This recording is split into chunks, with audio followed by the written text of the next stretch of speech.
భగవంతుడి మీద తప్ప అన్యం మీద స్తోత్రం చెయ్యని శంకరాచార్యుల వారు తండ్రి మీద కూడా చెప్పాల.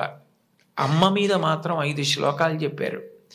5 శ్లోకాల్లో ఒక శ్లోకంలో అంటారు, ఆస్తాం తావదీయం ప్రసూతి సమయే దుర్వార శూలవ్యధ నైరుచ్యం తనుశోషణం మలమయీ శయ్యాచ సంవత్సరి ఏకస్యాపి నగర్భభారణ భరక్లేశస్య యస్య క్షమః దాతుం నిష్కృతి ఉన్నతోపి తనయత్తస్యై జనన్యై నమః అంటారు.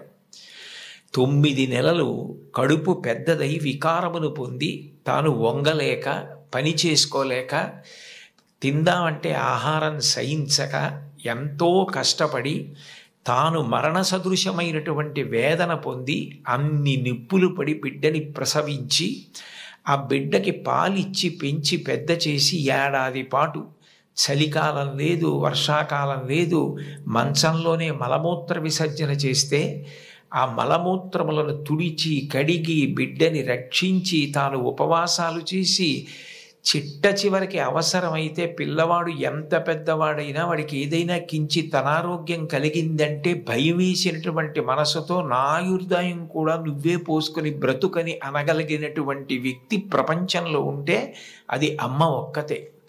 అందుకే అమ్మ లాంటి ప్రాణి లోకంలో లేదు.